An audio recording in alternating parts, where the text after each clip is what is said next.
Do you want to have a blast fishing in the summer? Today, I will teach you how to do it with just a little more than snow. We are on my super sailboat, and today we are going to do some coastal trolling using the sails, and we will try to catch a bit of everything. Small predators, bream, dolphin fish, mackerel, and little corks. Are you ready? Over there, over there. What's happening? I'll leave it for him. Here it is. Sometimes I vary the speed of the baits, and I catch it.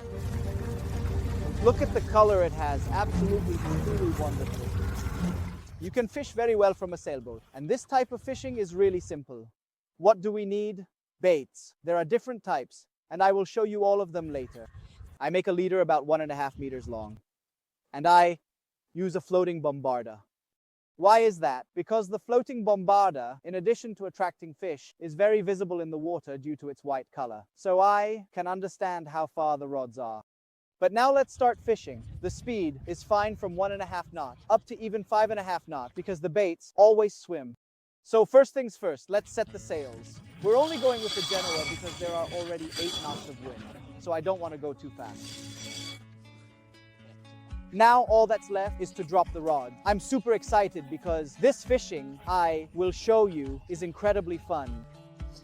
How far should I drop it? I usually do this fishing about 20 meters from the sailboat, not too far. Especially with the sailboat, there's no need for anything too elaborate.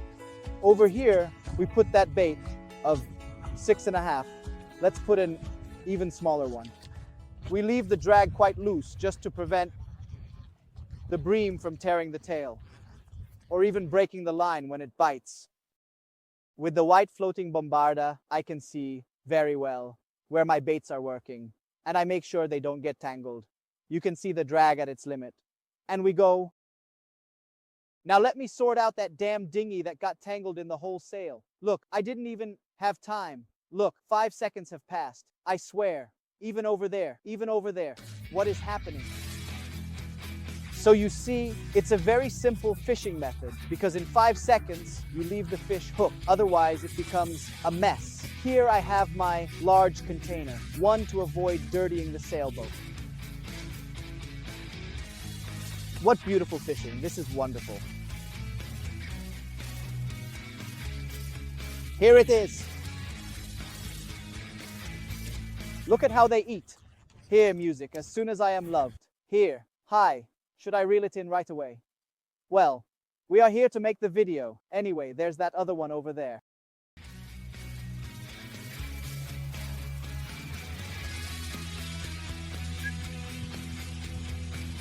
Will I manage not to let it fall?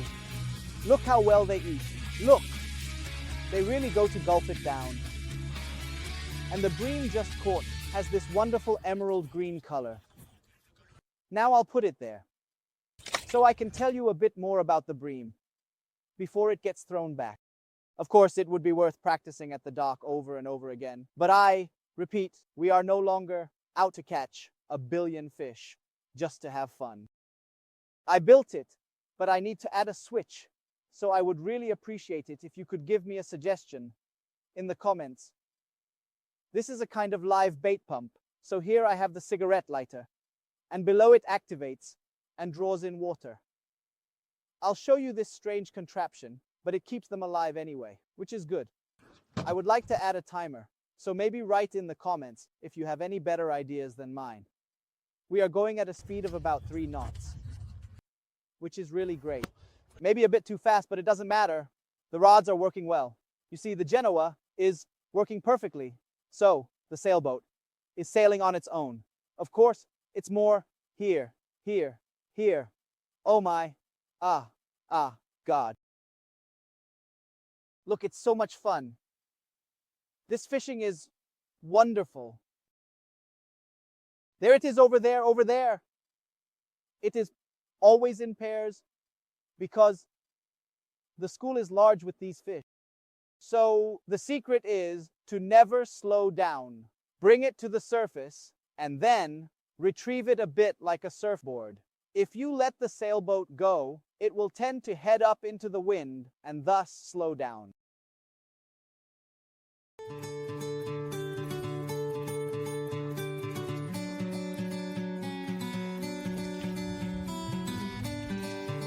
Over there, the bream is hooked, okay?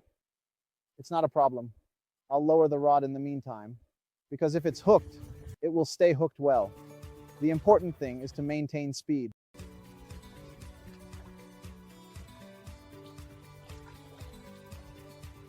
A bit of fishing. Oh, I'll put them in here. They'll stay alive anyway. If at the end of the day I want to release them, there's no problem. So the important thing is not to kill fish unnecessarily. But the nice thing is that when you are sailing and want to catch a couple of little fish for roasting or dinner, this is the simplest way. Just remember, don't go on a killing spree. In this little break, I'll show you which lures I use. Let's say, this is the smallest size. These are, it seems to me, about 4.5. It's not possible. I can't speak. Wait, I'll explain it to you later. Just a second. All the same size. This one is small. Go away. Bye. If I already know that I have to throw them back, I throw them back directly because they suffer a bit in the live bait.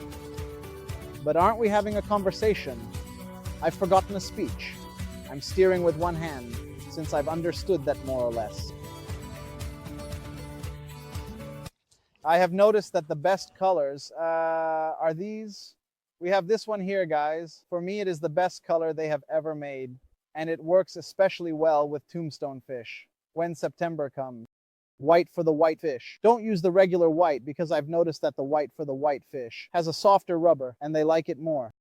And then there is obviously the greenish and this bluish. These are the colors that, in my opinion, work a little better.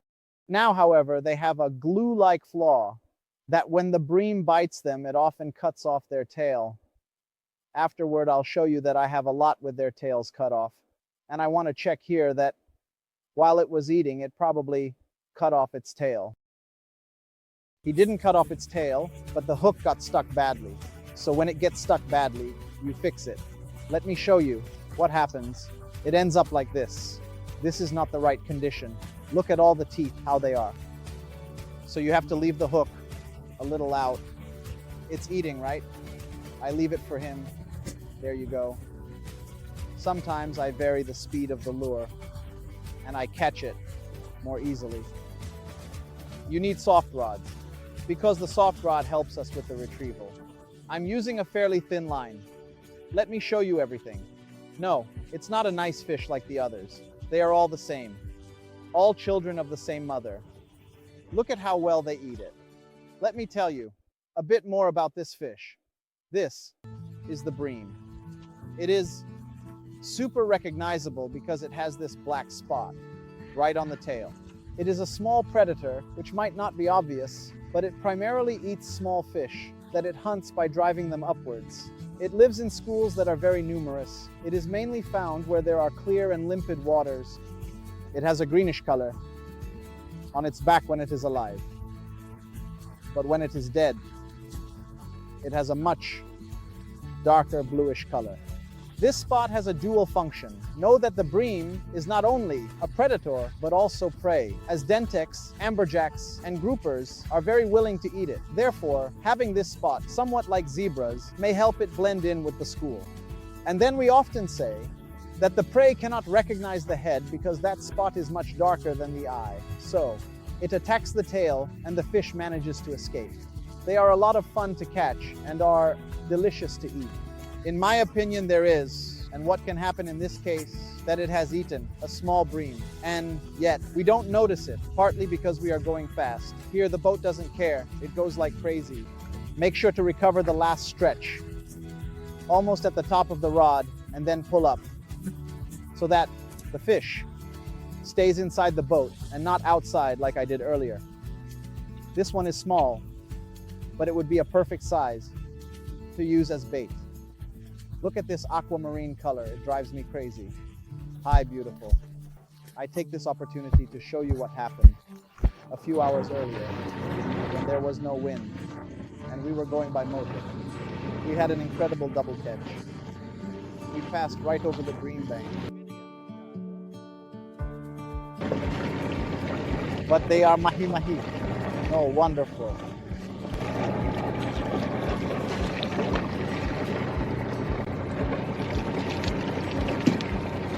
This, guys, is the most beautiful fish of all, a mahi. Look at this wonder. And yet over there, it surely must have eaten the dolphin fish. So now we'll leave it here. We'll release it. It's gorgeous. Please don't overfish these fish. I recommend it. Ready? Bye, girl. Just like the bream. Mahi usually travel in large schools, especially when they are small. As they grow, they begin to become a bit more isolated.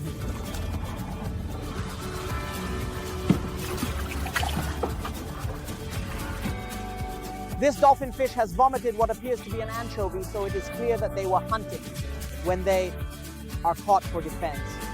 They vomit to escape more easily, regurgitating their last meal. Mahi have a monstrous growth rate. These fish. During this time, it's very easy to catch a lot of small things, but I beg you, do not insist. And now I have released the dolphin fish because it destroys their entire mouth apparatus. In a month, they will already weigh 2 kilos. So we will wait a couple of months to catch them. What are you doing with a dolphin fish like this? Look, this is a fish that is wonderful. Come on, I'm throwing it back right away because it's worth it. Bye. Please, this is something I care about a lot. That is, let's not slaughter these fish. There are plenty of bream. The maximum size is this, but mahi can grow huge. Let's promote their reproduction. And above all, take a couple. There's no need to kill a lot of them. The wonderful thing about this fishing is that you can travel while doing it, so you can still fish while on the move. It works very well even with a motor. There are no problems at all. I recommend that you move the bait even further away from the boat because obviously the noise of the motor bothers them, and to go a bit slower so the noise of the motor is somewhat reduced. I would say around 2 knots, 2.5 knots. I have caught them easily even at 5 knots while sailing. We will try for bream, but also for serenids afterward. Now I want to go back because obviously the best spot was that one, especially since it's starting to get warm. We have been fishing for less than 10 minutes, I swear. However, to make the turn, obviously, you should retrieve the rod and do this with the motorboat closer so that the 2 lines do not get tangled during the turn. Otherwise, it becomes a mess. And I recommend you to be careful.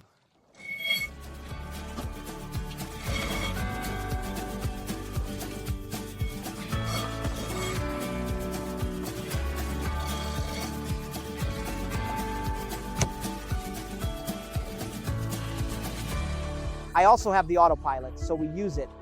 Now that I have finished turning or making my curve, I can lower the bait to the right depth.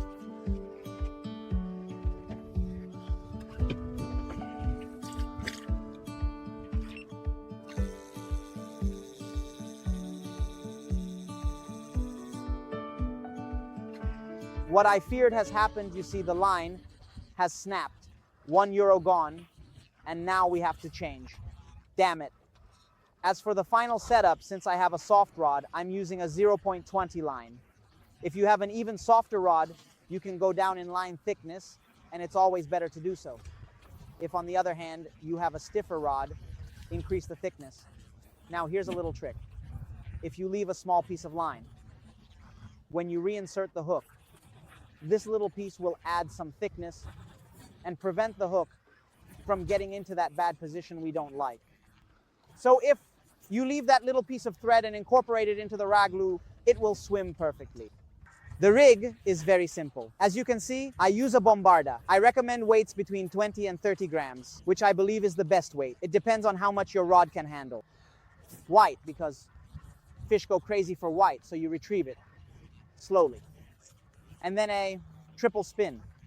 The boat was now going definitely too fast. We were around 4.5 knots, so the bites started to decrease. The perfect speed is between 2.5 knots and 3.5 knots. Now I have indeed gone quite into the wind. We are at 2 knots and 9. I am not sailing optimally, but it doesn't matter. The important thing is that we still enjoy the catch. We have left the good area. In fact, bream are found only in certain spots. You need to find them gradually. And it's simple. Then you just need to mark the points on the GPS here. Now we are on a shallower bottom. So it's harder for them to eat, but that's part of the game. Slowly but surely, I'm heading back home. It's a very simple navigation. I've caught tons of fish. In 10 minutes, there's no need to insist. It's obvious that they swim much faster. They have both the mainsail and the Genoa, and above all, they are not heading into the wind. I am too close hauled, but I do it on purpose to slow down. Otherwise, we would be going very fast. Sayonara is faster than this, huh? Anyway, guys, I had to free and unleash Sayonara because it was suffering too much while beating into the wind like this. We are returning to the harbor. I swear the catch, which they are still eating, lasted less than 15 or 20 minutes. I had a great time. Now we are going 5 knots. With about 10 knots of wind. Since we are here and I believe it is essential, we must always respect the sea. So I will show you how many fish have been caught. Many we throw back. Hi, beautiful. They are alive anyway. We throw them back here, which is their natural habitat, in front of the devil's saddle. Because if we threw them back in the harbor, it wouldn't be easy for them to find companions anyway. They would be easy prey. These little ones go back to the sea. I keep just 5 for a sauce and to take home. This is important. We never overfish. 4 or 5 small fish for a dinner is just fine. And now I'm going to sail. If something uninteresting happens, you'll find it at the end of the video. Bye, guys. I knew something incredible would happen. While I was reeling in this bream, a bigger fish ate it. It wouldn't seem like the bite of a saranid. It could also be a barracuda. In fact, at a certain point, it had it in its mouth and we were retrieving the fish with everything. And then in the end, the bream came. There's no point in throwing it back. Everything is kept. Because it would die with such a serious wound. It could also be otherwise, but I prefer to throw back a nice vital one that will definitely survive. Incredible. Right.